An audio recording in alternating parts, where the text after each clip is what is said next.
What up, cappers, gamblers, punters, hustlers, low baggers? Happy Thursday, August 13th to all of you. Thank you for watching Betting with the Bag right here on the odds.com headquarters. 17 MLB, NBA, and NHL games to break down. A lighter load than what we've had the last little while. Two special guests. That's right, two special guests. We have Ant L jumping on the show to break down MLB and DJ Big Boss with a couple looks of his own on MLB. It was a middling night, and the only reason why it bothers me is because I thought I was on my way to a big night and ended up not getting that glory. 7-6 plus 0.29 units. I mean, I'll take it because it's the black, but I thought I was going to cash out. And baseball 5-4, 0.21 units. We'll quickly go over that before we start the baseball breakdown. NBA lost on that Raptors first half, 0-1, down 1.15 units. NHL lost with the Hurricanes to start the day, and then just wrote the script on the Habs Flyers game. For a nice 2.23 unit score, which felt very good. I'm excited to be here with you guys. Thank you so much for joining us. We got Michael Irvalina in the house. Michael Irvalina coming off a big game. Clippers, like our man Lodels Loshak would say. Great job. Biggest play of the season, then doubled down for the second half. Michael Irvalina also hit with the over in the Caps and the Blues game. Yes, my knuckleheads are up. Binnington does not look good. Did not look good in those three seeding games for the top four seeds, and didn't look good last night. And who would have thought that the Islanders could have a 4-goal outburst to win that game? That was very, very it was great because I knew a lot of Islander backers, so it was great. Brandon Lugo in the house. We got Mark Unkefer saying the NBA bubble games are bananas. Man, I knew the Celtics weren't playing anybody, and I was still hesitant to take the Wizards at plus 120. I was sitting there, do I do it? Do I do it for like an hour and a half, 2 hours? Do I do it? And then I guess the lineups were announced that, the big move is that Tremont Waters is now going to be the starting point guard, and then the whole world jumped all over the Wizards. So now they're like minus 140. So obviously I probably should have pulled the trigger, but I didn't. Mark Uncle versus pretty light MLB card. There's Canascat in the house. Mason Rogers, first time making it on the screen on time. Good hustle, Mason. Brandon Lugo on the first 5 under Bucks and Reds. So am I. I'm looking forward to break down this card. Mason Rogers looking for Champions League picks for today. A lot of cappers in the chat hammering Champions League. So is Ant L, even though we don't really talk about it here on the show. What a great group of cappers ready to get to work here. Jimmy Cece. Brandon Lugo says, I do like Bayern Munich tomorrow. There's Jimmy Cece in the house. Yenny Toon, now 10-0 in soccer. Attaboy, Yenny. That's unbelievable. Leo Leon coming off a 5-2 day in MLB. Nice job. Viper NB in the house. Chris N hitting a 6-team parlay last night. There's Reese ready to get to work. My man Reese. Top set just keeps eating. Man, this guy is just destroying MLB this year. Attaboy, Elio. Love seeing that. There's Buzznuts in the house ready to get to work. Martin Bradstreet ready to eat. There's TJ ready to go. Ron Lofton. What a great group. James Vernon says, anyone else thinking the Suns are ripe for a loss today? Ooh, James. I'm looking forward to talk NBA with you guys. What a great group. Tim Montana, ready to go. Serious business. Guillermo Zertucci. Bruce T. What a great group. There's Intex and that's looking sexy in black. Thank you, Intex. Thank you. Hachimura out. Ooh, that's a little change. That is a little change that I wasn't expecting. Jesse Daly saying Hachimura out. Crash 99 says Avalanche, baby. I mean, I thought Kemper, and Kemper's hot right now, and who knows if he can steal a game or two, but the Avalanche look very, very good. Very good. Brandon Lugo says, Tuffy, now that I hear that Rui is out, it makes me feel a little better. There we go. Bruce T making the move with Paddock plus 132. We got Gregory Wilson in the house. There's Joe Yurkovich. Joe Yurkovich liking this look that Bruce T is on. So is Reese. There is Birdie in the house. Yeah, it was not. I could have taken in the playoffs so far this round. The one blatant play was clearly the Knights -1.5 in game one, and I don't think I'm going to go back to the well after missing game one, but the Knights are just so much better than that Oilers squad that they just played. Mississippi Kid in the house. TJ, man, you guys should follow TJ on Twitter. I do now. Great insight on the Matt Boyd under 5.5 strikeouts last night. Mark Rosales, how about them Flyers? I don't know. Intex has very interesting basketball trends that he's been hammering, and we're going to go over that during the show. I came very close to just tailing them all, and then I stopped myself. I'm a little hesitant today. There's Dutch Boy Fresh. Dutch Boy Fresh joined us last night for our poker show, Low Baggers Poker Show. That's how we do episode 6, the poker episode. And then he went right out and played some poker. So did our guy Nutflush Allen. He went right out. How did you do? I'd love to hear how you did, Dutch Boy Fresh. I love it. Will Oppie with a little parlay right there. Same with Kobe Z making moves. There's Ty Clinton. What a great group. Damon Santori. Birdie giving that love to TJ for that strikeout prop. There's Ulysses Hayes in the house. Slats45 says riding Jimmy's Rays again. And Tampa Lightning regulation. I'm riding the Rays again. Spreadsheet 11-4-1, and it's on the Reds -1. Interesting. Ron Crawford spreadsheet plays continue to hit at an alarming rate. Christopher Comatini says the Flyers should have won by more than one goal. Well, look, they were a crossbar away from it going to overtime. So, Dav Fenn says I'm on the Rays. We got Tony Mang in the house. All right, let's get to work. Just before we do, sitting at 49-40 in MLB, 55.1%, up 4.06 units. My ROI plus 4.56%, average line -111. There's Dommy Gunn in the house. Dom Ricci, great to see you. Manny R. And Dutch Boy Fresh. Yeah, Wednesday's not the best Wednesday night action. Vegas is just not what it used to be. Well, it'll come back though. We know it'll come back. And just to quickly go over everything that did happen in MLB for me last night: Phillies -1 at -129 loss. Rays -1 at -130 cash. White Sox first 5 cash. Chicago Cleveland first 5 under 4. That looked very good for a while till the 5th inning loss. Royals first 5 was my favorite bet of the day. It cashed easily. Phillies first 5 -0.5 -135 loss. Padres plus 135 loss, and then Yankees double up first 5 -0.5. Yankees -1 cash. All right, let's get to work and bring in our MLB expert, Mr. Ant L in the house. Ant, what's happening, my friend? How are you? What's up? I'm doing pretty good. I'm beaming with joy. I know you don't talk about it that much on this show, but I mentioned it to you earlier, and I know a lot of people had these plays in the chat. We always get depressed when we have bad beats, but how about the opposite?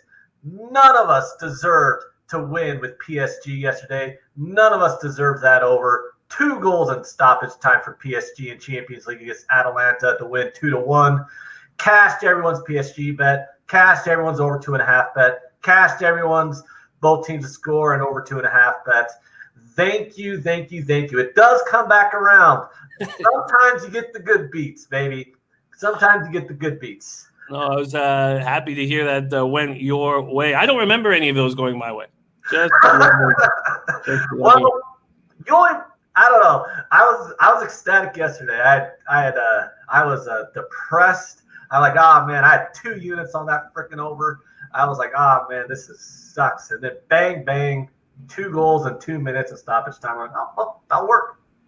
That'll work. That will work. Viper NB giving you love. There's Doug Barnhouse in the house here, betting with the bag on odds.com. Headquarters here. Ulysses Hayes ready to get to work. Justin Cole, Manny R giving you love. A lot of love going to Ant L right now. Well, let's get right to work now. Nationals, Mets, and the Dodgers game. We're going to break down with Mr. DJ Big Boss. I know the game pops off 51 minutes. Probably want to get after it right now. But we, Ant Al and I, together are going to break down the other 4 games, then bring on DJ Big Boss, whom we love dearly. Hunter Engelhart says hate tonight's card. I'm fine with it. There's Boston Nick a.k.a. the Lock Nick Monster. There's MMA Locker Room, 2 rookie pitchers for Nats and Mets. And we're going to get to that very quickly, but we're going to do that with DJ Big Boss. So let's get right after this Orioles-Phillies game. And my man, Orioles-Phillies, Eshelman versus Arrieta. Eshelman was once a big Phillies prospect. Now he's over with the O's. Arrieta and the Phillies open up at -180, and they're now -200. Total opens up at 10. It's now at 9.5, 82 Fahrenheit, light rain, 6 miles per hour, sideways out to left field. Eshelman, 7 1/3 so far this season, and he's looked okay. Not getting strikeouts, 3 strikeouts, 1 walk. He's allowed 2 homers, but no other hits, basically. He's got 0.95 whip. Arrieta has looked very good to start the year. Looks like he's over the elbow issues that plagued him last year. 1-1, 2.45 ERA, 1.00 whip. Orioles versus righties, 258, 768 OPS. Phillies versus righties, 239, 719 OPS. Phillies screwed me yesterday. Hoskins goes 0 for 4, grounds into 3 double plays. First Philly player to do that since Placido Polanco in 2010. What a bum. They've dropped 2 straight 1-run games, 10-9 and 10 innings on Tuesday, 5-4 Wednesday. Arrieta's last start looked very good, 6 scoreless, 6 strikeouts. But do you trust him? And do you trust him at this number? Take over, Ant, my friend. Orioles, Phillies. Eshelman, he's not really worth talking about because his major league numbers, there's no real sample size there. He wasn't highly regarded coming into the season as any kind of a prospect. So to me, Eshelman's just kind of like a write-off. You just got to look at the Orioles bullpen, and it's pretty average. Going to Arrieta, I don't like him. He had a ton of hard contact last season. He's still got a lot of hard contact this year. His hard contact through a few games is at over almost 47%. He's got a 97% left on base percentage, which is your strand rate. So he's stranding 97% of the runners that he lets on base. That's going to come down. That hard contact's going to turn out to bite him in the butt. And he's backed up by a horrendous Phillies bullpen that's just been getting lit up this year. They have an ERA over 9. They have a FIP over 6. I don't really like anything that the Phillies are throwing out there, but I also don't really like anything that the Orioles got to throw out there either. Both offenses have come out of the year pretty good. Surprisingly, the Orioles are one of the top 3 offenses in the league. They have a 261 average, 329 on base percentage, and 465 slugging, which is kind of crazy. And it's a 115 WRC plus. So they're 15 points better than the average offense in creating runs than in baseball, which is kind of hard to imagine. Again, like, who are these guys? But at the same time, the Phillies have a really good offense this year, too. The 251 average, 347 on base percentage, 443 slugging, a WRC plus at 118. So you have 2 offenses that are kind of hot and 2 pitching staffs that I'm not looking into backing. I mean, I guess some people like Arrieta because the number is coming down on that total, which I don't really get.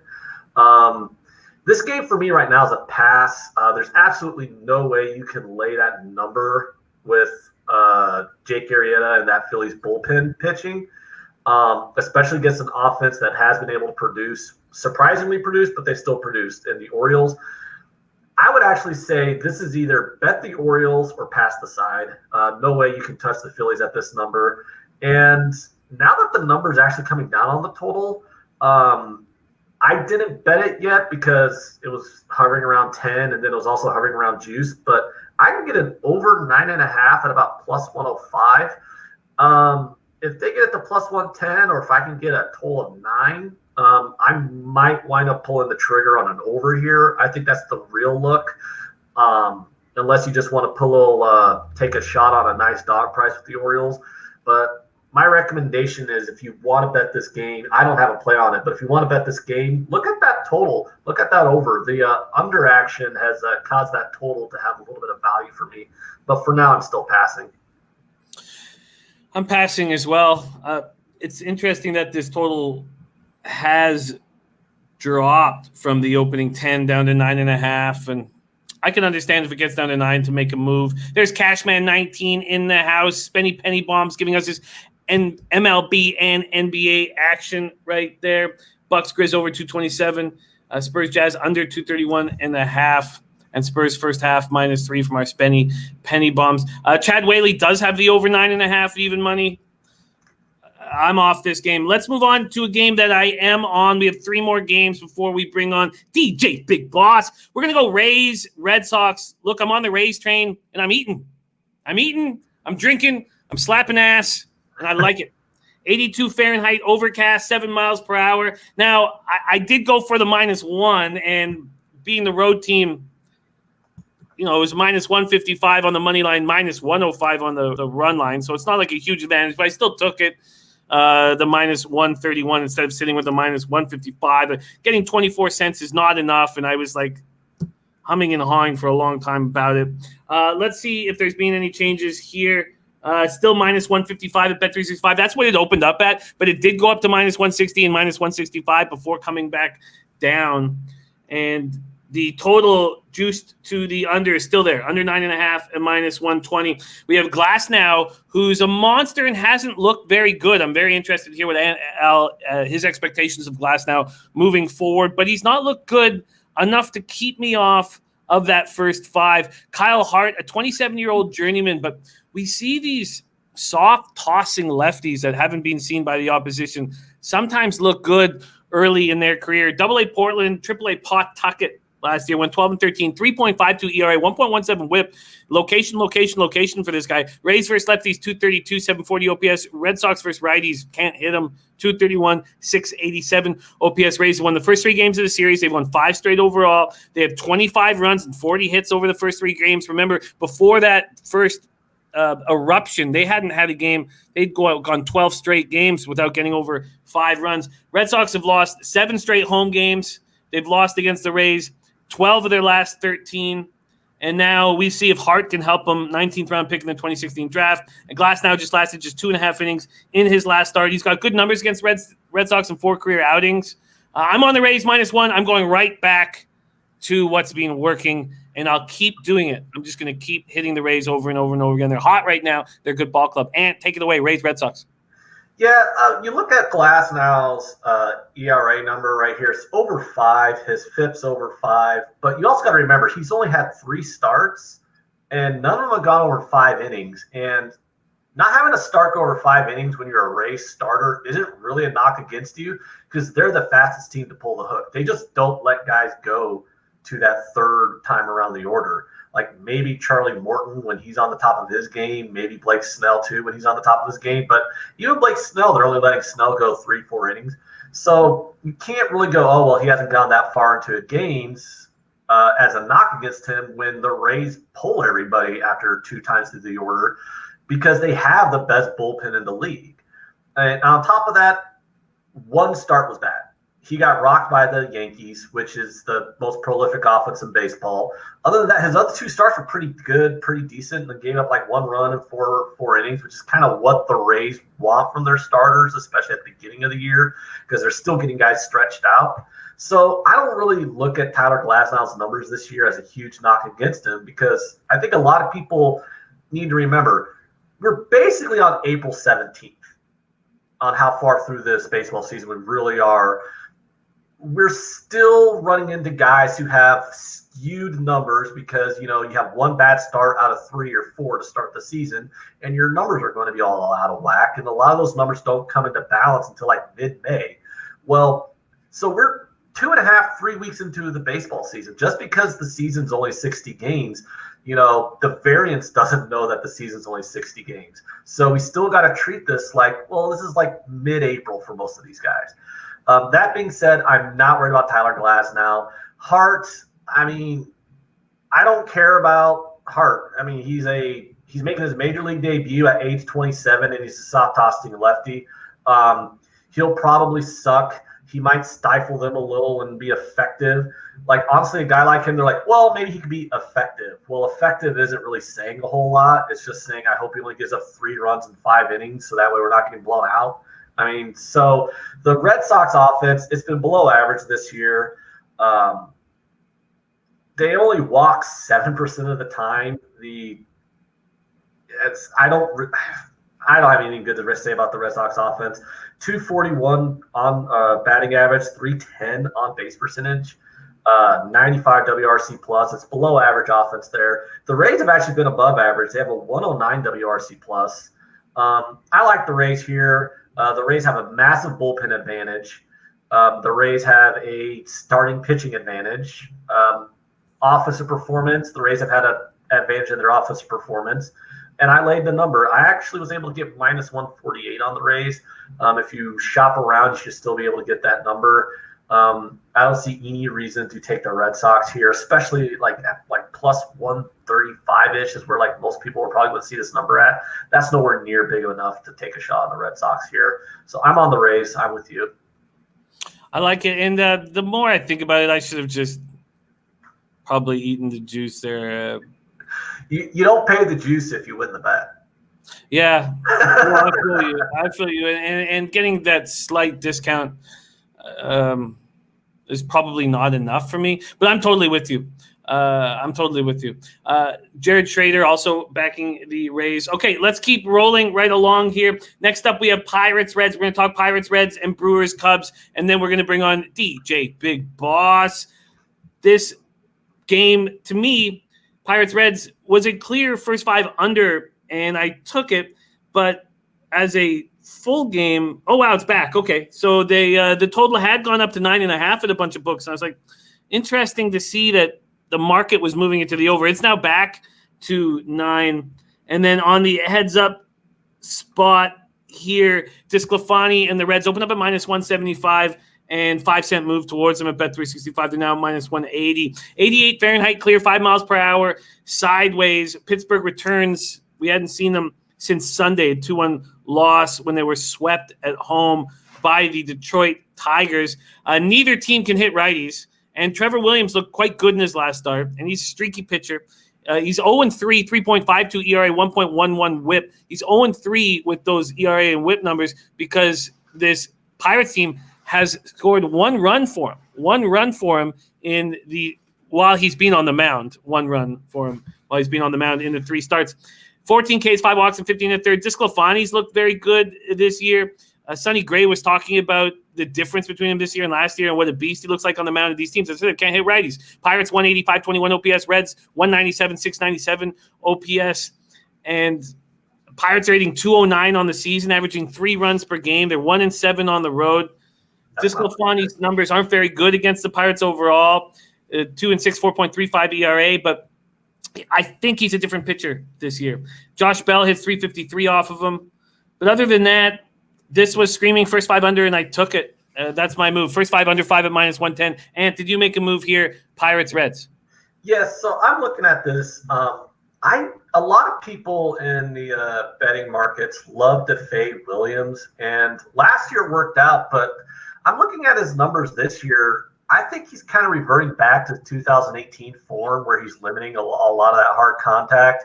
You also look, he's throwing his fastball a lot less this season, 52% fastballs this year versus about 65% the previous year. And he's up to slider usage. So he's throwing that curveball a little bit more, trying to get even more weaker contact. You know, it's harder to square up a slider than it is a fastball. And it's worked out. I mean, his hard contact percentage has gone back down again this year, and that works in his favor because he's one of those guys kind of similar to like a Kyle Hendricks or, old school Greg Maddux, where they just they don't care if you hit the ball. They just want you to hit it soft and to a guy. And that works out for Williams when he's at his best. Like in 2018, he had a really good year, and I think he could have another good year this year. Not win-loss wise because his team sucks, but I think he could have a pretty good year numbers wise this year. DeSclafani, 5 years in the league, he's never been terrible, but he's never been great. About a 4 ERA, 4 FIP, 4 Sierra, kind of like across the board there. He's looked pretty good coming out of the gate this year. The Reds have talked about a lot of the stuff that he's been doing differently, and it kind of shows a bit, we are talking about small sample sizes here. What I'm looking at is these offenses, especially the Pirates offense, is the worst in the league. You kind of already went over it. I mean, it's just completely abysmal. Their WRC plus number, which is weighted runs created plus, is at 68. League average is 100. It's at 68. That's 32 points below league average. It's the worst in the league. It's absolutely abysmal. The Reds is also slightly below average right now this year, 98, and their batting average is around 208. The Reds' offense hasn't been that great this year. I mean, on paper, they have potential to be pretty good, but they haven't really matched that potential yet. And then you got a guy like Williams, who I think is kind of turning it around this year versus last season. I was with you. I'm on the exact same play. I thought first five under 5 at minus 115 is a steal. If you want to get a little tastier payout, you can buy it down to 4.5 and get plus money. I mean, I wouldn't be against that either. But at this number, I'm not willing to lay minus 170 on the Reds yet at any point this season, just because they've been sputtering offensively. I mean, I don't lay those kind of numbers based off when an offense is kind of this average. But if you try to bet the Pirates in any situation this year, you're just lighting money on fire. They're 3 wins and 13 losses. They're absolutely wretched. So stay away from the side in this game and attack that first 5 total. I love it. Do you know a couple books between 2 and 3 in the morning moved this up to 5.5? And this first 5 was actually available at plus money around 6 this morning, and I missed that. So that was I was trying to figure out why would this team so bad against righties would the market move towards the over? A lot of the people who get into those advanced metrics and models hate Williams. Yeah. And a lot of things people got to understand too is like the advanced modelers are very biased against pitch to contact pitchers. They weight strikeout percentage very highly. So guys like Hendricks, guys like Williams, those kind of guys who are pitch to contact guys who are effective at it or can be effective at it are just undervalued in the overall betting market, in my opinion, just because the modelers control the betting market. Well, perfectly put, and a great answer. We'll move on to Bruins-Cubs. We're going to move on to Bruins-Cubs, and then we're going to start back at the game that pops off in 33 minutes with DJ Big Boss. But let's talk Brewers-Cubs. The Cubs have been very good to me. They've been good to all bettors so far this year. I'm on them first 5 minus a half at minus 130. It's a lot of juice, but I did make the move there. Matt Jennings says, would you take Pirates team total under? That's interesting. Why don't we quickly – can you answer that question very quickly here? We need to know what the juice was on it. Yeah, it depends on the juice. If it's like minus 115, because I know it's got to be 3.5. If it's like minus 115, yeah. If it's anything juicier than minus 115, I'd pass. Yeah, that makes sense. I'll tell you what it is right now at Bet365. The under 3.5 is at plus 100. Oh, yeah, I bet that. Yeah, I put half on that. With no fear of this Reds bullpen that's been so bad? It hasn't been as bad as their offense. Yeah, well, very interesting. I'm on the Cubs first 5 minus a half. I'm backing you, Darvish. He had that poor first start of the season. He's been very good the last 2 starts. Brett Anderson is bad. My man Tony Mang says Brett Anderson is the worst. Brett Anderson he's actually really he's confuddled me. I've had problems with him. I think he looks bad always, but he seems to get the job done at times. He's looked awful so far this year. 6 2/3, 4 Ks, 2 walks, 1 home run allowed. He just looks bad. Brewers versus righties aren't hitting him. 214, 647 OPS. And Cubs are hitting lefties, not, I guess, somewhat. 234, 720 OPS. But they've won 8 of 9. They're off to the best start since 1970. They're 7-1 at home. The only loss was Yu Darvish's first start back on July 25th against these Brewers. I expect him to pitch better. I don't care that Anderson has a 2.25 ERA and 3 career starts versus the Cubs. Yelich is starting to hit. He's now 5 for his last 13. But I took the Cubs first 5 minus a half. Take it away. I know you know these Cubs inside and out. And Brewers-Cubs. So Yu Darvish had a terrible start to the season last year. He was walking the world. And then second half of the year, it clicked. He stopped walking guys. And since then, he's looked like probably top 4 pitcher in the league. His strikeout numbers are way up. I mean, he's just been completely nasty. He's continued that into this season. The Cubs offense is clicking at the beginning of the year. So far, they've got a WRC plus, weighted runs created plus, of 114. They get 244 average, 330 on base percentage, 432 slugging, a team WAR of 3.7, which is a really good WAR number to have this early into the season. Meanwhile, I'm looking at this offense for the Brewers. It's still bad. They have the 27th WRC plus in the league at 83. The 0.17 WAR. There's nothing. I've told you pretty much every time we talk about the Brewers that I've been talking with you on your show. I don't like anything about their offense outside of Yelich. It's just a bunch of trash cans. Ryan Braun's out. Lorenzo Cain is passing on the season. They lost Moustakas to free agency. I mean, all of Yelich's support is gone. Tames, he's with Washington now. There's nothing to like about this offense. They have no depth past Yelich. There's nothing to like about Anderson. He's a pitch-to-contact guy, and he sucks because he doesn't limit hard contact. Pitch-to-contact guys are successful when you hit little softies against them.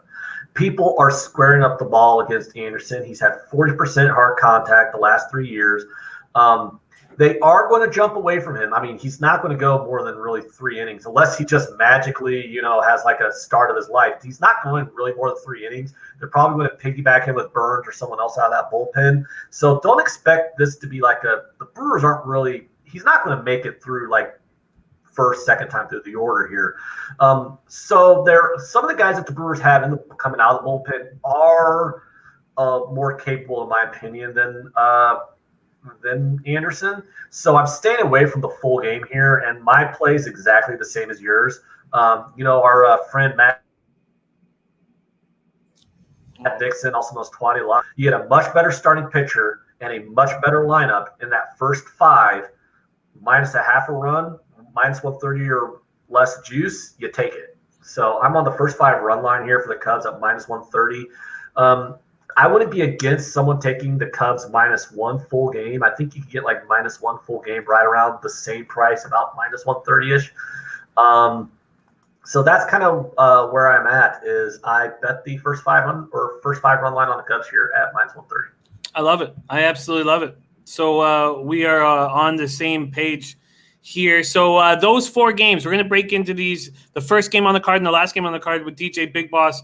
But for me, I'm on the Rays -1. Pirates first 5 under 5 and is also on that. And the Cubs first 5 minus a half and Ant is also on that. Did you have any other looks on those 4 games that I missed? I'm on the Rays money line minus 148. Okay, yeah, okay. Also, we're on. Wow, look at that. We have the exact same 3 bets. And Phillies Reds, the Phillies Orioles, I have a strong lean towards that over. If that number gets bet down anymore, the price on that 9.5 goes up anymore, I'll probably have a half unit on that over. I like it. Well, we have a game popping off here in 27 minutes. Let's bring on DJ Big Boss from Hoop Bang and Sports Talk to break down this game with us. DJ Big Boss in the house. What up, boss? What up, though, Jimmy? How y'all feeling today? What up, Ant? What up, DJ? Doing better now. Now you're rolling with us. How you doing? I'm doing all right, man. But, of course, during this pandemic and what's going on in sports, I got a few things that's bothering me a little bit about this sport. I'm still very annoyed by the fake crowd noise. This is just ridiculous, man. I don't know, are we stupid or something? Or are they just going to keep playing fake crowd noise? I know. I've let it go. It doesn't bother me that much. I've let it go because it's in NHL too. I mean, the crowd erupts after a guy scores in an empty arena. I've MMA locker. Is that like a home field advantage? It's. I don't know what's going on, man. A lot of this stuff going on right now, I just don't get it, Jimmy. I just don't get it. But today's a good day. Small MLB card. I'm just gonna tell everybody, don't overthink it, okay? Take an easy day and make the day easy. I got 2 easy plays today, and I'm gonna go through them. You ready for this one, Jimmy? I am, and Nats Mets has been very interesting market move. I've told everybody that when the Nats play a lefty, I'm going to be all over them. But we've seen a huge market move towards the Mets, and a very early game. Are the bats going to be awake for the Nats? So I've stayed off of it at this point. Game pops off in 25 minutes. DJ Big Boss, Nationals Mets, take it away. Oh man, I got a spot for you, Jimmy. Just hear me out on this one, okay? So yesterday we had the big pitching showdown over there. You know, two quality pitchers who got beamed up in the first inning right away. So and then the game kind of settled down and it played itself out kind of mellow. So what I'm thinking today is, hey, here come these two guys right here, and they're going to do the opposite of what those overrated guys did yesterday, and they're going to make it out of the first inning with no score on both sides. And they're giving me that at minus 127. Now, Voth is on the mound. He went 5 innings, 2 hits, 0 runs his last out. He had 5 strikeouts. He has a 1.8 ERA and a 0.7 whip. Now, Peterson, on the other hand, that's the one that I kind of worry about. But guess what? He's at home today. We got some cloudiness out there. It's an early game. We got a lot of things siding on our side for a first inning no score right here. But Peterson does worry me, but he's at home. His last one out, he went 3 innings, 4 hits, 2 runs, and 3 strikeouts. And now he has a 3.7 ERA with a 1.3 RIP. So I think we got some decent pitchers on the mound today. We're going to do something a little different than they did yesterday. And I think I get in here and get out of here real fast with the first inning no score. First inning, no score. Very interesting look. MMA Locker Room's already rolled with that. And Nats, Mets, what do you think of this pitching matchup? And what do you think of that first inning, no score? I don't really bet those props very often. So I don't really have much of an opinion on that. I never really break those inning score props down. But I do have a bet on this game. Voth is a nobody to me. Honestly, he's like a 28-year-old journeyman who's only in like his second full year in MLB. And when you get like these older pitchers who are only in like their second, who only have like a career 66 innings pitched, there's a reason why. They're really not that impressive long term. And his ERA, all his numbers this year, they look good, but you're talking about like a 12-inning sample size. So what does that really mean? Peterson, on the other hand, he is a highly touted prospect for the Mets. They did bring him up a little bit sooner than they wanted to because they had some injuries in their starting pitching rotation. But I like the stuff that I've seen from Peterson. His ERA has been pretty good, and his other metrics have kind of lined up with his ERA. His FIP and his Sierra, they're about the same as ERA. So I kind of like the look of Peterson here. I also like the Mets bullpen versus the Nationals bullpen. Now, I know a lot of people diss the Mets bullpen, but those are usually people from New York. And one thing you can never trust a New Yorker on is to accurately describe anything about any of their teams. There's just something about New Yorkers and their inability to be objective about any of their teams. It's just ridiculous. The Mets bullpen has actually been pretty good this year.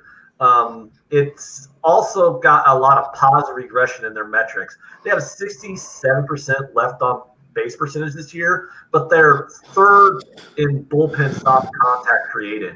So that tells me they're going to have a lot better luck in getting out some of these jams because we deal that amount of soft contact. You're going to have positive regression in your metrics there. And the reverse is true for the Nationals bullpen.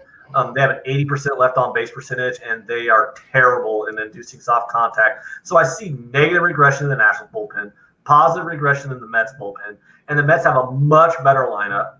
Their lineup has been above average all year, a 109 WRC plus, and that's with Alonso and Rosario being dog shit. Alonso and Rosario have been dog shit this year, and their lineup has still been getting runs, still been getting hits. I took the Mets minus 115 yesterday. I think there's value in the number on the Mets all the way up to about minus 125 to minus 130-ish. Minus 130 is when I would just completely lay off the game. I have the game lined at minus 150. I think the Mets here, I took them minus 115 yesterday, and I was glad to see that market move on them. I think right now they're having around minus 127.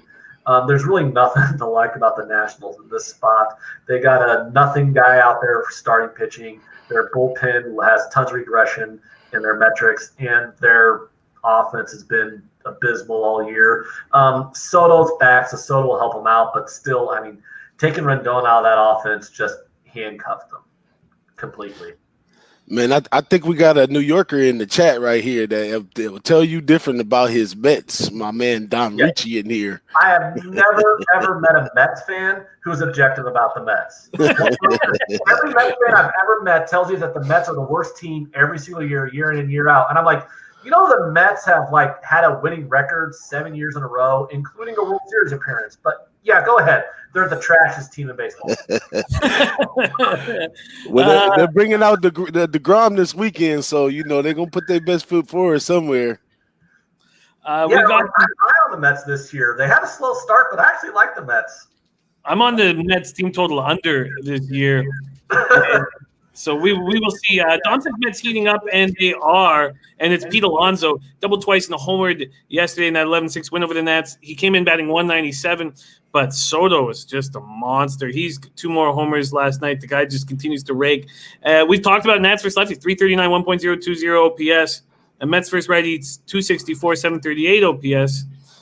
And so for me, just because of this big market move towards the Mets, and clearly the models out there have the Mets as a big favorite. We just heard Ants has it at minus 150. And then with this early game, will the bats be awake? I'm going to cheer on DJ Big Boss and MMA locker rooms. First inning, no score. And I will cheer on the Mets. I've got both the Nationals and the Mets season win totals under right now. Dom says Mets been hitting Both, seen him twice already. All right, there you have it. Nats, Mets. We have our Aunt L on the Mets, and what a good time to get him at minus 115, beat the market move there. And we have our DJ Big Boss on first inning, no score. All right, there you have it. That is the game that pops off in 18 short minutes. Leo Leon says Voth might be a late bloomer. There's Noli Knows' action here. Nats, Mets, first 5 under. And Padres-Dodgers, first 5 under for Noli Knows. Let's get to that game, big game in LA right now. San Diego Padres, Dodgers. They were tied yesterday. Dodgers now have a 1-game lead. 86 Fahrenheit, mostly cloudy, 5 miles per hour out to right. Paddock versus Urias. Paddock is a gamer. 2-1, 3.18 ERA, 1.01 whip. He wants the ball in big situations. 22 2/3, 21 Ks, just 3 walks. Urias, 2.40 ERA, 1.27 whip. Not a very nice strikeout to walk ratio at 10-6 over 15 innings, but that can change. Padres hitting lefties, 238, 766 OPS. Dodgers versus righties, 243, 766 OPS. Both have the exact same OPS. Paddock already beat the Dodgers, 3 runs over 6 innings. That was August 3rd. 1-1 with a 5.31 ERA in 4 career starts. Urias only pitched 78 pitches last out, and he wasn't getting the strikeouts. He was walking too many batters. And he gave up 1 run, but he only lasted 4 innings. He's not faced the Padres this season, but 1.76 ERA against them over 7 career appearances. 2 of those starts. Let's let DJ Big Boss take it away here. Padres, Dodgers, Boss, what's your move? Now, that first play, Jimmy, I called that one my horn dog special, okay? That was the horn dog special because I was really horny out there to try to get that in the first inning. So that's my horn dog special. Now, yesterday in the chat, if they was in the chat, you'll see I mentioned yesterday my big chinga play of the day, which also hit yesterday, the big chinga play of the day, Houston Astros on the run line, okay? So this Dodger game right here is another big chinga play. Now, let me tell you about this big chinga play. I don't know if y'all know what it means, chinga means in Spanish, but go ahead and look it up. But the big chinga play is basically when you have one of those plays where you take like your smallest edge and you just max out and you just go with it, right? No matter if it's a trend, if it's the colored jerseys, who's in the crowd, whatever, you just take it and you just roll with it. You know what I'm saying? So yesterday, the play was Houston Astros. The edge was that it was a desperation game for them to get a win in, and they did what they had to do. Now, today, the big chinga play. Hold on 1 second, Jimmy. Don't cut me off. Hold me up. 1 second. 1 second. Let me see. Oh no, what's gonna happen next? Okay, y'all ready for this? So The big chinga play of the day is Dodgers on the run line. My edge is they had a good night last night. They came together, put the ball to the bat to the ball a little bit, got 6 runs, and I think they're moving somewhere.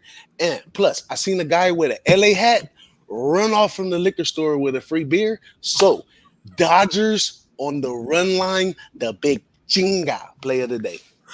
Getting a big plus line there, a plus 140.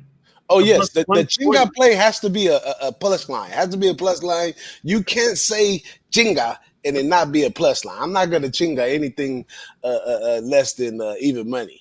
Oh, I respect that enormously. Let's head over to Ant L. We got the big chinga play of the day. Dodgers -1.5 at plus 140. Ant, what are you? Are you making a move here, Padres-Dodgers? I broke this game down. I like both these pitchers. You better spice this up, Ant. You better spice this up after the big chinga. I mean, it's hard because I didn't have a play on the game. So, I mean, I like both pitchers. I like both offenses. I think the Padres are putting out a higher upside pitcher than the Dodgers, but the Dodgers offense is higher upside than the Padres. The Padres offense has been really good this year, but I think they've been overachieving. Meanwhile, the Dodgers offense has kind of been underachieving, and they've still been really good. So this is one of those games where if the line – I just don't see any advantage to me in taking this game on the line. I think the total's right around where it needs to be at about 8. So if you gave me plus 150, I'd take the Padres. But if you gave me like minus 120, I'd take the Dodgers. So that's where I'm at. I'm at none of those numbers, so I'm passing this game. Oh man. They're asking for this to be your new Facebook photo. Big boss. We need it on. Hey, you better strap up tight for the big chinga play of the day. We going straight in on this one. Oh, I love it. There you have it. DJ Big Boss is on no score first inning. And for his big chinga play of the day, he's on Dodgers -1.5 at plus 140. There you have it from our DJ Big Boss. Check him out. Who Bangin' Sports Talk with our DJ Big Boss. Now pop his Twitter right here in the chat. DJ Big Boss right there. I must also say, Jimmy, I am very sad at this college football thing, man, and the boss in the sauce. We keep railing up to get ready to go, and then they tell us sit your ass down and wait. So it's kind of messed up right now. It's one of the things I'm not liking, and I got 2 big thumbs up to the Mountain West and also the Big Ten, who had the audacity to come out with an adjusted schedule and still cancel the season.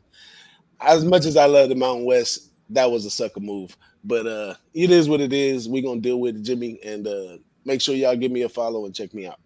Oh, what a guy. There he is, DJ Big Boss. Thank you so much for joining us, my man. The big chinga play today is in. Ant L, my man, can you go over your action one more time? And I'm going to pop Ant L's Twitter handle in the chat right now. I am on the first 5 under in Pirates Reds, under 5 at -115. I'm on the Cubs first 5 run line at -130. I'm on the Rays money line at -148. What else was I on? Oh yeah, I took the Mets at -115 last night, but they're like -130 now. So take that line with caution, I would say, now that the line's moved 15 cents. And unfortunately, I think it's probably only a matter of time before the rest of the conferences follow suit, and we don't have any college football this year. Even if I think they might get through a couple of weeks, if that, before they start having outbreaks. Yeah, I mean, we're getting set up for a real shitty November, but let's not worry about it. Yeah. Let's just focus on the best August in sports history. Yeah, best August in sports history. Let's go. Oh, man, I love baseball. It's great because baseball's here and people aren't burnt out on it yet. Yeah, in August. you're right. Well, I mean, it helps being plus units. If I was already down 10 units, I'd be barely getting to the show.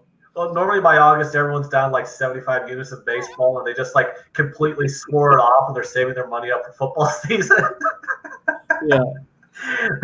They're like putting their bookie phone calls, ignoring their bookie phone calls. I'll talk to you in 4 months. Yeah, no, it's been good. It's been great. We've loved it. We're going to move on to NBA and then NHL right now. Big thanks to our MLB expert, Ant L. Ant L, do you have a nightly show coming up again tonight? Yeah, I should. I'll talk to Cynthia about that. We'll see. We'll have a lot more games tomorrow to break down, so I have a lot more to choose from to put out there. So. And you're going to be joining us again on Saturday? Yep. Beautiful. Absolutely. Big card on Saturday. So big one, yeah. Do it. Sorry. Thank you, Guillermo. Finally, just before you go in, the guys in the chat wondering if you're making any moves on soccer plays. I like the number on RB Leipzig today, but I can't bet it because Timo Werner is no longer with the team, and that's a big deal. So I don't have a play on today's Champions League game. It would be Leipzig or pass for me, but with no Werner, I just can't take it. Steve Price on a Leipzig draw. And Tony Mang saying Lillard props went from 34.5 to 38.5 in an hour. We got to go under that, don't we, Tony? Let's get into NBA right now, and then we'll get into NHL. Big thanks to our man, Ant L. Good luck today, and enjoy, my friend. Have a good one. Sweet. There he is, Ant L in the house. All right, let's get into this very interesting NBA card right now. Yesterday was extremely disappointing. Oh, look, Gas Station Sushi back in action. Man, it's just – there's certain cappers that come out with a max bet when it's on the other side of you. It's just, you're like, oh, God. I would have had such a big day if I'd have left the Phillies off of my card. Gas Station max bets the Orioles yesterday to glory, and he's right back at it. Right back at it. I love it. There's real video in the house. All right, let's talk NBA right now. What's going on in this game? Anyways, 37-32 Wizards. Man, it was very, very irritating. All right, let's talk about the situation that we're dealing with. This is a big day for the 8th and 9th seeds in the Western Conference. Portland will be seeded 8th if they win, or the Grizzlies, Suns, and Spurs lose. They'll be seeded 9th if the Blazers lose, and there's a loss by any 2 of those 3 teams. They'll be eliminated if the Blazers lose and wins by any of the 2 teams there. Oh, wow. Lakers sitting Kuzma. Thank you, Ryan.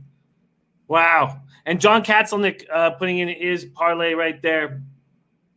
Okay, so that is the Blazers situation right there. We'll go through them all. Memphis here. Look at the Porch Monkey saying Lightning have 0 chance today. Jackets all day. Jackets all day. And Crash saying, is McCollum injured? Is that right? I didn't have that in my Blazers breakdown today, but that must be why Lillard went from 34 to 38. Let's just see that right now very quickly. If that is the case here, let's move over there. And Kittle just signed a $75 million extension for the Niners. All right, let's get this very quickly here. I don't see anything here that and no, CJ McCollum looks all good, man. Oh, maybe I take that a little. He's been playing with a fracture in his lower back since Thursday. Wow. Because he went 2 for 14 against the Mavs, and that explains that. Very, very interesting. All right, let's keep rolling right now. So we'll go over Memphis, Phoenix, San Antonio, what they need to get in. Remember that the 8th and 9th place finishers in the West will get either a 1 or 2 game series. If the 9th place team beats the 8th place team once, they have to do it again the following night. All right, let's get to work right now. And we're going to start with Kings, Lakers. Very interesting about this Kuzma situation. Let me refresh this. This game pops off in 36 minutes. and Kuzma is out. We got LBJ, Danny Green, and then Horton Tucker at small forward. Morris and McGee. That is the Lakers lineup right now. Let's see what kind of market move. Because it's interesting. I was thinking of making a move on Kuzma in the player prop market. Lakers open up at -5. They're now down to 3.5. There are a couple 4s still on the board. There's 1 3 on the board. This total opened up at 220.5 and went up to 223.5. It's now come down to 223 or 222.5. Okay, so one more thing. I want to talk about our man, Lowbagger, OG Lowbagger, our man Intex. And Intex has been destroying this market trend, and he's been hitting it throughout the bubble and just eating. Guy's been absolutely destroying us. Any game with a 230 or under, 230 or less, has been going over. So it's 17-6 through Wednesday night. Went 6-1 Tuesday and Wednesday, and he's been hammering it through the whole bubble. He's been taking unders 235 or higher. That's just 10-7. And the 235 or higher, the under is 10-1 for him, and 230.5 to 234.5 to the under is 10-7. So he's been destroying this, and I came so close to hammering these, and I couldn't. The market had moved so far in each direction, and there was issues with all these players being out, and I was like, I don't want to get late to the party on this trend. These trends. So let me just repeat that one more time. Any total under 230 is 17-6 to the over. That's the big one. All right, let's go Kings Lakers right now. Ben Sports says LeBron only playing first half, not confirmed. All I've seen is limited minutes. Vero Video, we're going to get an NHL very quickly. We're going to get into NHL very, very quickly. Lakers are 3-4 in the restart. Their pace 19th in the NBA at 100.6 in the last 5 games in the bubble. The Kings are 10th in their pace, 102.47. The pace, by the way, over the last week has gone up. And I was talking about how the pace was slower than normal without fans in the crowd. The pace has gone up quite a bit. And one of Intech's reasons about liking that over on these games that are 230 and under is that there's nothing else going on. These teams are just in the bubble and they're just practicing. So the shooting percentages are going up. All right. So Lakers weren't hitting any shots from outside. They were 20 for 95 from 3 before that game against Denver. And they didn't look good against Denver. Denver had to empty the bench for the Lakers to get rolling. We know that the Kings are going to be without Bazemore, Rashawn Holmes, and De'Aaron Fox. We know that this Kings team is eliminated. They've been 2-5 in the bubble. Their only victories came over the Pelicans. And Steve Priest says NBA overs went 3-1 again last night. Ben Sports 24/7 says Lakers going to get it done. Too many bad games in the bubble so far. I find it very difficult to find an angle that you can believe in. Dutch Boy Fresh coming in, Grizz -3 looks like the play. I don't like the team, but a good spot here. I think that we need to focus and look. This morning I woke up extremely angry because that 0-1 spot last night. I'm now down 5 units in the bubble, and I'm now negative units for the first time all year in NBA. I'm 130 and 121 losses. 51.8%. I'm down 0.83 units on the year, and I can't have this. I can't have this. So I don't feel comfortable making a move here. If there was a move that I would be thinking about, it would be in the prop market here, and they're not even giving out player props right now on Bet365 with all these changes. Tony Mang says you've been 4-0 on props since I've been watching. Yeah, I really like the prop market. I enjoy it very much, and I enjoy watching it. There's Alex Ramirez in the house, started the Spidey play of the day, and I had interest in Dion Waiters props if Kuzma was not going to be there. but they're not coming out on my book. Steve Priest, lean Mavs, Suns over, Bucks, Grizzlies over. Let's get past this Kings-Lakers game. I just don't feel like I have an edge that I can trust. Let's talk about Memphis. Okay, so Memphis will be seeded 8th if the Grizzlies win and the Blazers lose, 9th if the Grizzlies win and Blazers win, or Grizzlies, Suns, and Spurs all lose. And they will be eliminated if the Grizzlies lose and wins by either the Suns or the Spurs. So wins by either the Suns or the Spurs. So Bucks, Grizzlies. So we know that there's not going to be Antetokounmpo because of that headbutt on Moritz Wagner. I'm even a little surprised that Wagner got to that Antetokounmpo only got a 1-game suspension. But NBA wants him there.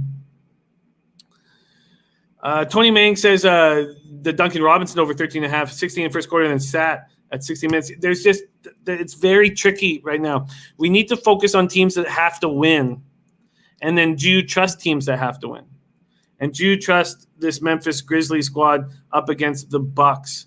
The Bucks being playing at a very fast pace, regardless of whether their starters are in the lineup or not.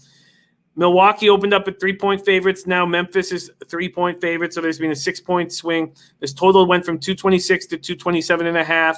So judging by Intex's trend, which I think we're getting a little too late to, it feels like the market's adjusting. Steve Priest says Giannis headbutt. There was a nothing player would have got 5 games. Alvin Smith says Bucks still win. So this Bucks team beat the Grizzlies in December at 127-114. In that game, Jaren Jackson goes off for 43. I mean, it's clear what Jackson means to this team with this torn meniscus in his left knee. Grizzlies are 1-6 in the bubble. They look awful. Milwaukee's clinched the first seed, but I still find it very difficult to back the Grizzlies. And it's a simple play. It's staring us in the face. And I'm just hesitant to back these Grizzlies. Now, Ja has to take complete control of this game. And his points, rebounds, and assists are up to 37.5. They're generally around 33.5 or 34.5. So I've added 3 points, rebounds, and assists. His point over is 22.5. And it's minus 150 to the over. It's just so heavy. Gregory Wilson says, I don't know. I think with how close it is to playoffs, anybody would have gotten 1 game. NBA needs their ratings. I feel that headbutt is going to energize the Bucks, and it keeps me off the Grizz. So, a question about what's Brooks props from Prince of the City. He's at 19.5. Dylan Brooks. Tony Mang, Ja, Betway is 23.5. No, not this Saturday, Kirk. Not this Saturday. Although that 10.5 hours was extremely enjoyable. Extremely enjoyable. I can't wait to do it again. Ben Sports 24/7 says Morant going to go off for 40 plus tonight. He's going to do everything he's got to get them a win.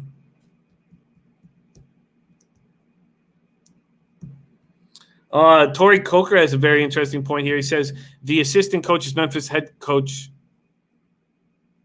The assistant coach in Memphis and head coach in Milwaukee are great friends. Milwaukee laying down today. Watch. I saw that, Dennis. Yeah, Woodbine Oaks on Saturday. So with all that being said, at minus 150, so Tony Mang saying how it's at 22.5 at FanDuel, so Sean Mosler, and it's moved up to 23.5 at Betway. So what happens is Bet365 will leave this at 22.5 and start juicing it enormously to keep people off of it. That's when you know you probably have a good look.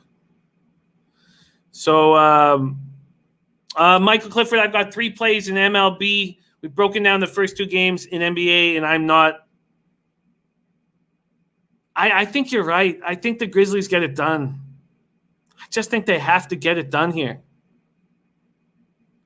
Let's take a look at the expected lineups. Take a look at the expected lineups here. Bledsoe, Corver, Middleton, Lopez, Ilyasova. I can't do it. I've watched them play. They look bad. Reese says -2.5 all day. Dutch Boy says they win here, Jim. They must win here. I mean, yeah, Ben 24/7 says the Grizzlies line normal without Jaren Jackson. They have to win here, don't they? Don't they just have to win here? It's got to be a situation where they have to get the job done. Kanaskat says the loss would be a humiliating collapse. They have to. You know what? They have to win. The Bucks have absolutely nothing to play for. The Grizzlies have everything to play for.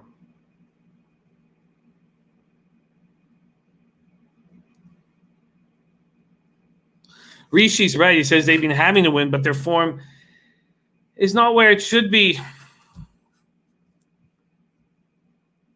Wow, Brian Warner's taking Grizz and moving it to -5. No, I don't, Razor. I don't tease NBA. Yeah, I like you're making the move on the outline. Huh. Could the Grizzlies actually screw this up? All right. They just have to win. They just have to win, and I'll make a move on them. Okay. Grizzlies -3. All right. Let's talk Mavericks Suns. Let's talk Mavericks Suns here. The Suns will be seeded 8th if they win, and the Blazers, Grizzlies, and Suns all lose. No, sorry. The Suns will be 8th if they win, and the Blazers and Grizzlies both lose. They'll be 9th if they win, and the Blazers or Grizzlies lose, and then they'll be eliminated if the Suns lose. So, look, the only undefeated team in the bubble, they've been spectacular, and good for them. Good for them. Their pace has slowed down, 18th in the last 5 games in the bubble at 100.7 possessions a game. Mavs pace 23rd at 99.36 possessions a game. Gregory Wilson loves the first half over here. Mr. Wisdom says halftime, full-time Suns. Alvin Smith, favorite game of the day, Mavs plus the points. This spread opened up with Suns -5.5. It's now -9. Ron Lofton says, I just wait for the Suns to get down early, then live bet them for a much better number. And Ben Sports 24/7 saying Booker's looking deadly. Crash 99, by the way, says nobody's laid down more than Milwaukee has in this bubble. Sneaky play for Memphis. All right. So the Suns can pull off this improbable run.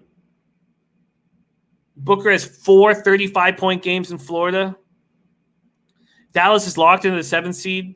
It's not clear how much Luka and Zingis are going to play. It's not even clear if Seth Curry is going to be there. Sat out Tuesday with right leg soreness. Joe Yearford says you can't take -9. Not a chance. Not a chance. Mr. Wisdom saying Seth is out. And Porzingis is out. See if I can get any information here, last minute information. So no Zingis. Yeah, downgraded to doubtful. Kanaskat said more money being made live betting these last few days. Crash 99 says the Booker prop is very intriguing. There was an opportunity to take advantage of these numbers early, and they've all been corrected. The market's corrected themselves. Booker at 32.5. The fear here is if the Suns are up by a big, is there a reason to push Booker too hard late? I hear you, Crash 99. I mean, Booker's gone for 35 plus in 4 of the 7 games. Why doesn't he go for over 32.5? Now, I made it a rule not to take player props over 30, but this might be a time where I could bend the rule. I'm not going to. Mavericks, Suns. Let's take a look at this total. The total opened up at 235. It's now at 234.5. The under. A Princess said Curry is in, and you have to be careful that they're score watching the Grizz. Tony Manning says 33 is high. I'm not going to do it. I can't do it. But you could make a move on the under, although trying to get under these totals has cost me. Feels like this is just a watch. Let's go to Spurs, Jazz. They're playing for pop. These Spurs are playing for pop. Bleds W got under 236. And Joe Yurkovich +9 and +5. And Gregory Wilson has some great stats. I'll pop these up here. Spurs, they get the 8 seed if the Spurs win, and Blazers, Grizzlies, Suns all lose. They get the 9 seed if the Spurs win and the loss by 2 of those 3 teams, and they're eliminated if the Spurs lose. Alvin Smith says love Jazz and the points. Let's see if we have an idea on who will be in the lineup. Let's refresh this, see if we can get the freshest look here. So it looks like the Jazz, well, we know that Conley and Gobert are going to be out, but Clarkson, Mitchell, Ingles, O'Neal, and Ed Davis. How long they're going to be playing is anybody's answer. Murray, White, Walker, DeRozan, and Podol, Jakob Podol. There, Joe Yurkovich is on the Jazz +8. There's no way, I'll sit here with the Spurs -8, but I would expect them to come to play today. Joe Yurkovich says no bet on the Mavs, but really close to Jazz +8. Steve Priest talking about that game they played on Friday. Yeah, let's take a closer look here. The Spurs Jazz spot. So the Spurs pace without LaMarcus Aldridge on the floor continues to get faster. They're now 3rd in the last 5 games in the bubble, 106.30 possessions a game. And it's all on the line. And they're stepping up. All players are stepping up. They just play for pop. Keldon Johnson, 24 points and 11 boards, rookie, both career highs. The Jazz are the 6th seed in the West. There will be no changing. They emptied their bench in the second half when they lost to Dallas. Their starters are shooting nice right now.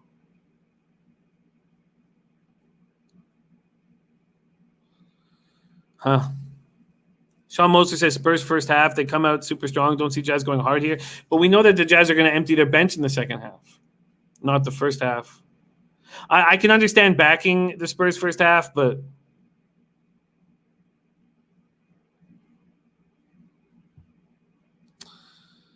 Brian Warner can't get a Rudy Gay prop in his book, but he likes Rudy Gay. Why don't we go over to the player props here, see if there's anything that interests us.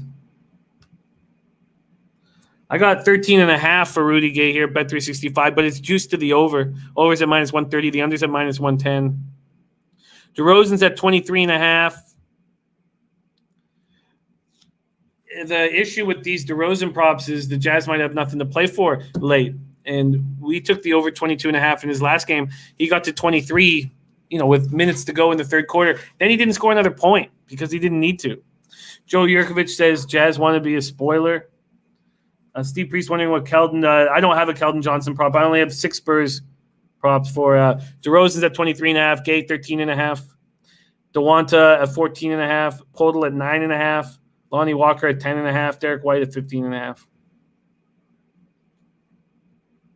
Gregory Wilson has just 2 plays here. I'm going to pop them up. Thank you for sharing it with us, Gregory Wilson. I love the teamwork we have here. As a team, we defeat the Juice.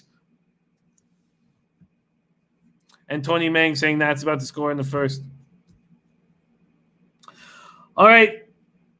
Blazers Nets. So whoever is making moves on the Blazers Nets game, definitely scoreboard watch and then decide what to do. So if the Grizzlies, Suns, and Spurs win, then the Blazers need to win. And it very likely could happen that all 3 teams win. In fact, probably not. Probably not, actually. Joe Yurkovich says Mitchell could play a lot of minutes. I have Mitchell out. Oh no, sorry, I don't have Mitch Loud. Sorry, I just have. Sorry, what? Sorry. God. I have Conley and Gobert out. My fault, Joe. Yeah, and I don't know why you'd play him a lot of minutes. I wouldn't do it. If I was coaching him, I wouldn't play him a lot of minutes. Michael Iverlina said parlay all money line. That was my first thought. The 3 teams that are playing in the parlay them all money line. But the time to do that, the time to come up with that conclusion is past. The numbers have moved so heavy in those teams' directions. But I'll tell you what that would be right now. If you take the Suns, the Grizz, and the Spurs, you're only getting plus 160 because the Suns are such big favorites, and so are the Spurs. So, and Torrey Coker's saying that.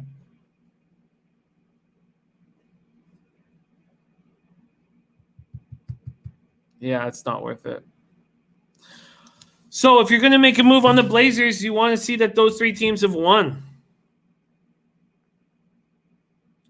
Blazers open up at 9.5. That's where they stand right now. 9.5-point favorites. This total of 236.5. My very first instinct was to take the Nets first quarter.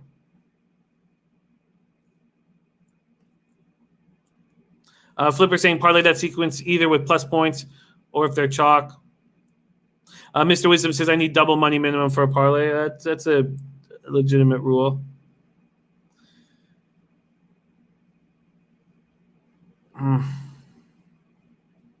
So if the other 3 teams win and the Blazers have to win, we know that McCollum is playing with a fractured vertebrae, which creates a situation. Oh, so yeah, I was saying that my very first instinct, and I was like, why? I don't need to be so cute. Crash99 says Lillard's quoted, "We control our own destiny. That's the most important game of our lives." Ben Sports 24/7 says Nets first quarter. It just feels like a good spot for that. It's a play I often make in this situation when there's a team that needs the win and they're big favorites, that they don't always come out that strong in the first quarter. Halftime Nets, full-time Blazers for Brian Warner. Wow. Alvin Smith says Nets win. Chili Dog Dooley, bases loaded, 0 outs for the Nets. Yeah, that sharp Waiters props, are they out? Dutch boy, because that's something I would hammer. Julian coming in with his parlay. I'll pop that up on the screen. If I was going to take the Nets, which is just like, it's just too cute. It's just one of those plays where I just feel like, well, why do I have to? Let's just take a look at the expected lineup for Brooklyn here. LeVert, Harris, Temple, Crooks, and Jared Allen. They've got nothing to play for. They're locked in that 7th seed, against the Raptors. Wow, Soto struck out. Gregory Wilson saying Melo has been eating over the last few games. He's playing well. Wow, Ryan says double play away from a miracle. Wow. Ben Sports 24/7 says Nets 5-2 against the spread first quarter. Chili Dog Dooley says Dame on a mission right now. I mean, a 38.5. It just seems crazy to me. He's 37.5. Minus 140 to the over. You take under 37.5 at plus 100. But how do I not do that? Brian Warner says Nets early. That first quarter, by the way, would be the move I would make. I would take the Nets first quarter with no pressure and nothing to worry about. Again, though, you want to make sure you want to just score watch before you make a move. Let's see what we get first quarter.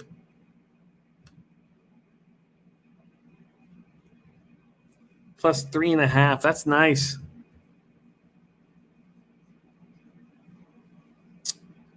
Michael Irving saying Dame going for 50. This isn't the time to get cute. We're about to go into the playoffs. Why do I have to be the sneaky first quarter bet? But 3.5 is nice. Are we certain? Are we certain that Karras and Harris and Allen are all going to be in the lineup?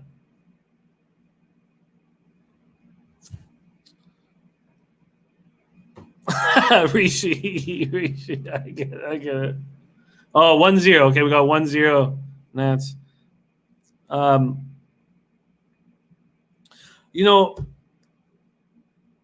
I find the first quarter appealing.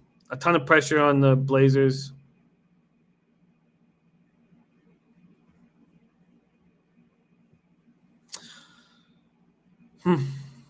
Okay, I'm not going to make that first quarter bet right now until I know the lineup that the guys are going to be in the lineup. Robert Kahn saying McCollum has a fracture in his back. As soon as I know, the last thing I want to do is be sitting here and making a move on the Nets first quarter and then find out that Harris and Allen are going to sit. So I'm very interested in the Nets first quarter. This game doesn't pop off till 9 p.m. Eastern. So, and C-Max says this NBA card, too many unknowns. We'll look to tomorrow playoffs start. And tomorrow, Trotwam will be here live on the show. Luwalu Cabaret looks very, very good. 3 20-point games in the restart. And Jeremiah Martin looked good. If the Nets rest their top 3 players, which is so possible, this first quarter gets to what? 5?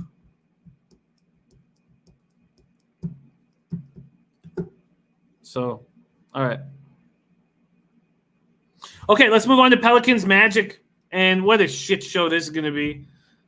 I mean, Orlando's not playing anybody. Gordon's going to be out. Fournier, Ross, Michael Carter-Williams. I mean, if you look at these expected starting lineups, I mean, is it worth us even talking about this game? What a joke. Josh Hart may or may not be in the lineup. This is a game you have to this is garbage. Gregor Wilson says no interest, like a G League game. Okay, so the only move I'm going to make for sure is the Grizzlies. Ben Sports 24/7 says Harris, LeVert, and Allen all expected to be in the lineup. I agree, and I get it, but I just need to be certain here. So until I'm certain, I'm just not going to do anything. It'll make me so livid if they announce that even one of them are out, and then I could get plus 4.5 first quarter. I'll lose my mind. I'll just fucking lose it. Ty Clinton says Pelicans all day. All right. I know you. Let's move on to NHL. I had 2 big dogs in game 1, and they both lost in overtime. Had me on a 5-game losing streak in NHL, which was just extremely irritating. And then we came back, got back a little bit of it with that first period under 1.5 and that full game under 5. Mark Barros, I'm going to take the Grizzlies -3. I mean, I haven't bet it yet. I will as soon as this show's over. So Grizzlies -3. I agree, Ben Sports 24/7. Reese says Canes were robbed. I tell you what, we'll get to that game. Let's start with Jackets Lightning. So now, look, I'm sitting here on down 2.82 units on the season. ROI -1.13%. Average line of +120. 115 wins, 130 losses. Hitting at 46.9%. Yeah, Gabe Paskey. I trust Markstrom, and I sure as hell trust him more than Binnington right now.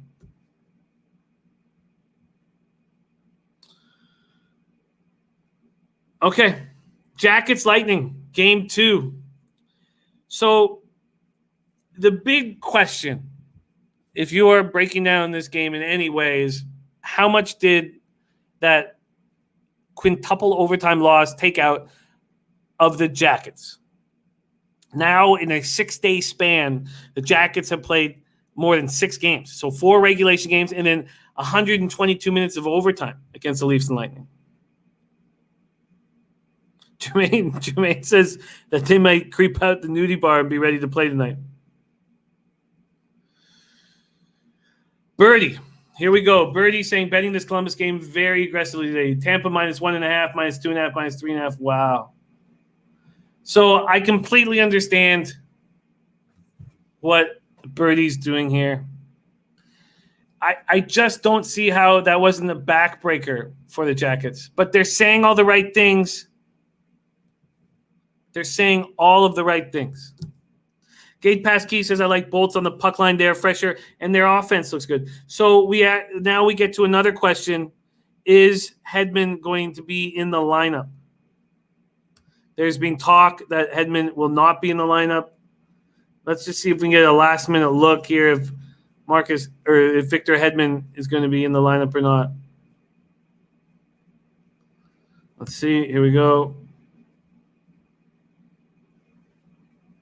All right.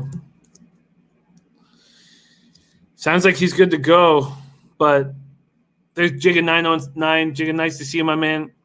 Reese saying Hedman is crucial. Brian saying Hedman is crucial. Now, Birdie is betting this situationally like a pro, but I just have fear calling out the Jackets hard because what they've shown us is they have a ton of it. And something tells me that I shouldn't, but they got to be exhausted. They just have to be exhausted, don't they?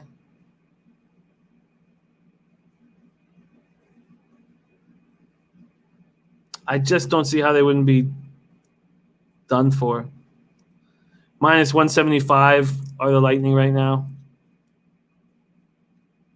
Mr. Gogser says puck lines are tough for me to bet in the playoffs. Yeah, I would do -1, and we have the -1 calculator for anyone who needs it.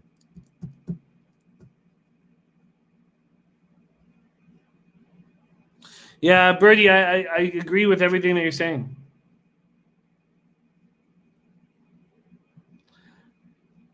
Scott Newman says Jackets are much younger than the Lightning. Well, I tell you what, with what Scott Newman is saying, I agree completely in the Hurricanes-Bruins series. I'm going right back to the Hurricanes. The Hurricanes were off for a week. We're going to get into that soon. Crash worried. You know what? See, Dennis is yeah, I'm going to do the same, Dennis. And you guys, look, I'll cheer for Birdie to get the big payday because I hate Torts, even though he's pressing all the right buttons here. I just don't want to question these young Jackets who know that everybody's against them in this series. Everybody's against them in this game. I just don't want to do it. I'm not going to sit here and bet the Jackets. So I'm not betting this game. I will watch it with a great interest. This total's at 5, heavily juiced to the over -140. Okay, let's move on to Blackhawks, Golden Knights. For the life of me, I was telling everybody that the two teams in that Oilers-Blackhawks series were bad hockey teams. And I was a little harsh. They're not bad hockey teams. But in comparison to some of these other teams, they are. And why I didn't take the Golden Knights first game -1.5, I just can't understand why I didn't. Now, everybody saw that 4-1 shellacking. And it was -2. It's still -200 at Bet365. Other books have it down to -180. I mean, the Golden Knights completely dominated the Blackhawks. And the Golden Knights are big, and it's not that they're big, because they're not that big, but compared to the Blackhawks, they are. And the -1 here is probably a bet I should make. Steve Priest leaning towards the over. I was right staying off of that first period over. Now, I should say I was right because I didn't take the first period under. So I stayed off of the over. Vegas is a well-coached club. Their defense is not good, so they stopped getting out of position. The only defenseman that takes risks for the Knights is Schmidt. It's Nate, and he doesn't.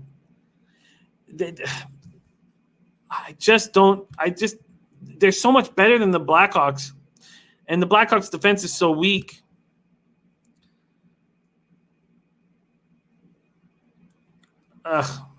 It crashes. I can't trust Crawford in this situation. Not a chance.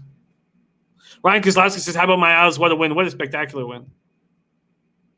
Reese says they go scoreless in the first period all the time.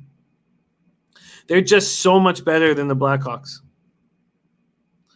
Kevin bet all the hockey games under. Interesting. Minus 210 now. I bet 365. Wow. Minus 210 now.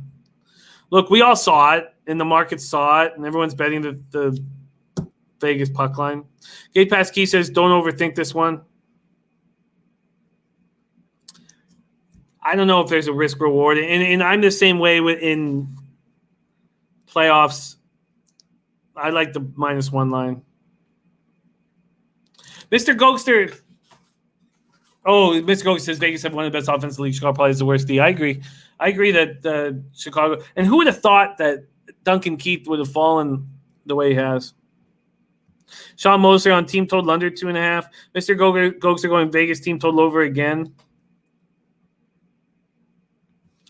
All right. I'm not just going to sit here and I'm going to stay off of it again.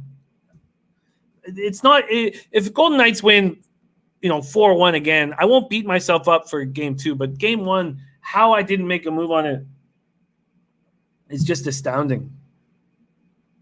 Tony Mang saying Golden Knights have the highest scoring second periods in the NHL. Bleds W got plus 130 for the Vegas puck line. Scott Newman says not Duncan Keith's fault. He hasn't been great. He's getting no help.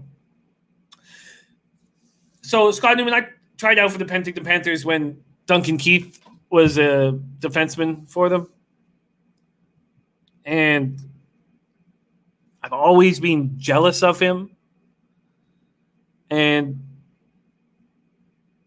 he's a very good defenseman, and he was a perennial Norris Trophy winning defenseman.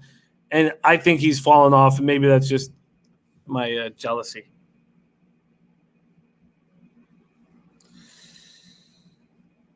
All right, Birdie with an interesting. Okay, let's Vegas Tampa Bay parlay for TJ. Dennis Garcia said over 60 years swallowed than 6.5. Kanaskat might take Chicago plus money first period. Tony Mang, Mark Stone for a goal. And if Claudio West will ever come back, maybe Claudio West doesn't come back because he asked us about that. Braden Point. Should I take Braden Point for a goal? And I'm like, plus 150. It's just the odd. And of course, Braden Point scores twice. All right, I'm going to take the Carolina Hurricanes here. We're expecting Justin Williams to be back in the lineup. And the Hurricanes are a young hockey team that had 7 days off and are very angry about what happened last night. Slat says on Bruins can't trust Mrazek. That I couldn't believe how out of position he was on that OT goal. But are we certain it's going to be Mrazek? Because why doesn't Weimer come back in?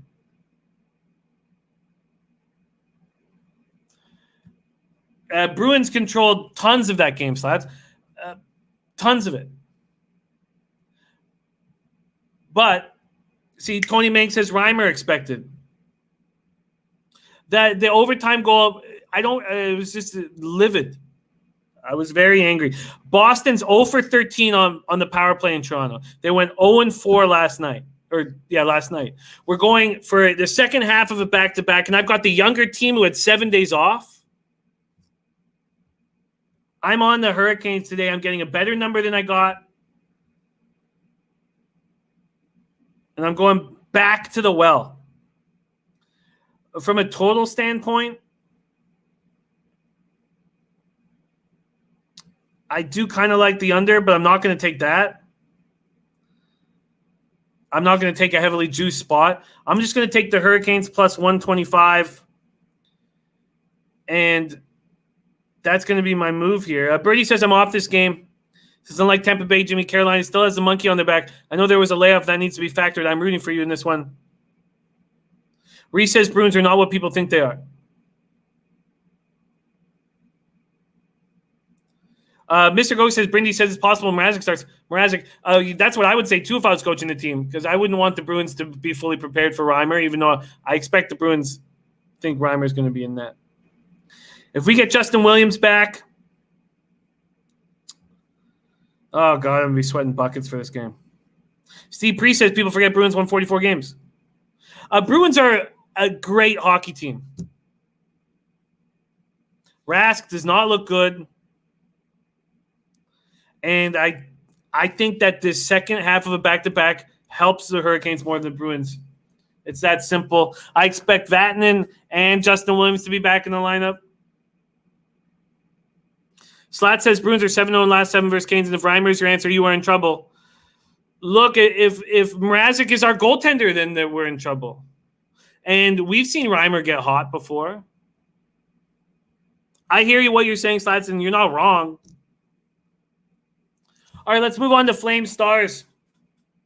Dallas has allowed the first goal in 9 straight games back to before the hub, back to March.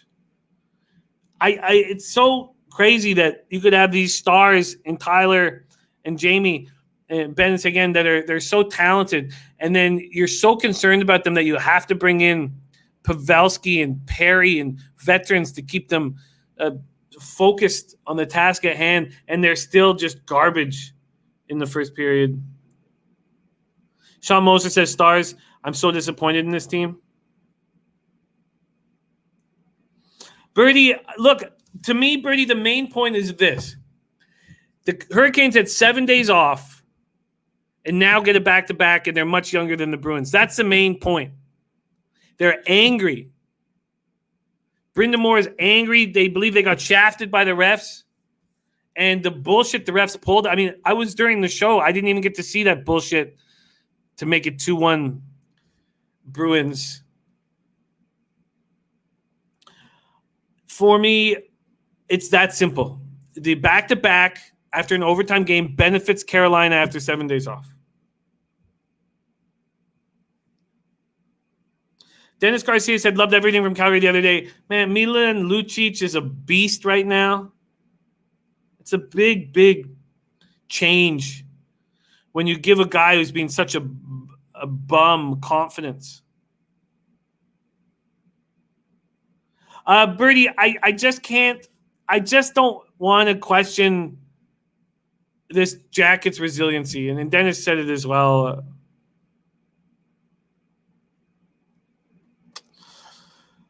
Milan Lucic stepping up the way he has changed everything. The Flames' special teams are playing so well. And Dallas can't be trusted.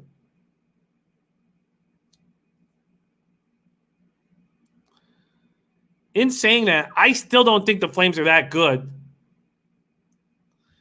They beat up on a Jets team. They're confident. That's what they are. They beat up on a Jets team missing their 2 best players. Well, Blake Wheeler's very good.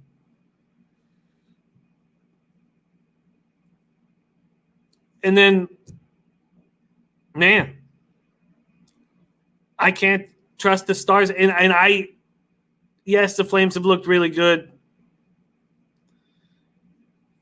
And now they've become dogs in this game slightly.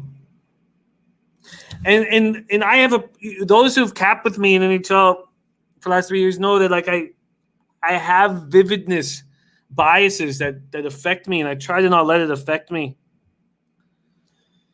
I had the Flames last year to win the division, to win the conference, to win the cup. I got plus 560 on the division. That cashed. And then watching them get beat up in that first round by the Avalanche, it just left a stale. It left something. Now, Lucic helps them very, very much with some toughness and accountability. And he's confident, and he's just such a monster out there. But I don't trust Johnny Hockey to step up. I mean, I think Tkachuk has become the guy you can count on in big situations, even more than Monahan. But Monahan's looked very good. This Calgary team is looking very good. Mr. Wisdom says, I've made a lot of money with the Flames today. Scares me for some reason. Sean Moser said Dallas has started slow every game so far. If Dallas doesn't start off well after allowing the first goal in 9 straight games, if Dallas doesn't step up, then bring back the booze bag to coach them. Because if Bowness can't light a fire under this team, get the bottle. Ugh. I still don't like the Flames. I don't. Robert Major says, take the Dallas team with the undersafe bet. This Stars team just if they can't step up here, they just – and I'm not going to trust them. Sean Moser said Seguin had 0 shots. Explain that.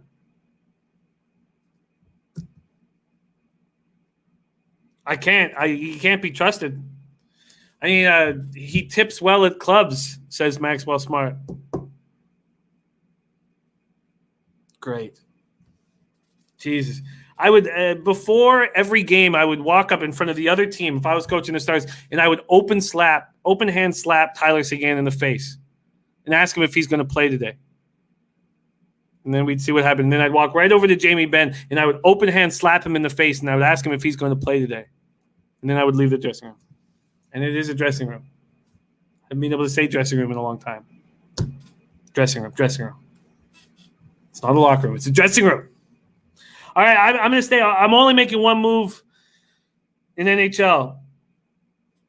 Hurricanes plus 125. That's it. I've only got one play in NBA right now, and that's Grizzlies -3. And I will bet the Nets, but I'm going to wait. I need confirmation. On their players coming in.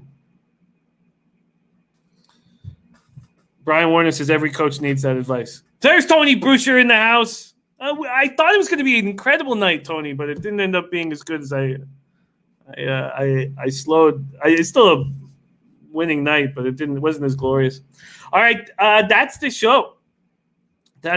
So just one play in NHL, one play in NBA. Dean Eden. Confirmation, love, and a sandwich from Dean Eden. That's it for me. And then in baseball, I've only got 3 plays, so the man's going to be a light card for me today. And that's fine. I don't need to force stuff. In baseball, I'm on the Rays -1, the first 5 under 5, Pirates, Reds, and the Cubs first 5 -0.5. Thank you, guys. We have no show without these great cappers in the chat. You guys make the show special. And big thanks to Ann L. and DJ Big Boss for our guests. Mr. Gokster, Tim Montana, A Porch Monkey, Birdie, Reese, Dean Eden, Steve Priest, Tony Bruscher, my man. Tony Bruscher, a fireman. Tony, I need to get the fireman's hat back here. Brian Warner, Sean Mosler, Slats. Slats. If Jimmy was coaching the Stars today, I would be on them. Oh, God, I love you, Slats. What a great guy. C-Mac, Connor Mac in the house. Viper NB, Connor Mac will be making his Betting with the Bag debut here next week. Ryan Kozlowski, all you guys. I'm just so thankful that I get this opportunity to cap with you guys 5 days a week. It means so much to me. Yenny Toon, Leipzig, Atletico Madrid, under 2.5. Leaning Atletico plus money, but comfortable with the under. Let's have a day today. It's going to be a little more relaxing than yesterday. Just 5 plays at this point, possibly adding in a Nets bet. Nets bet. Big day tomorrow. Big day tomorrow.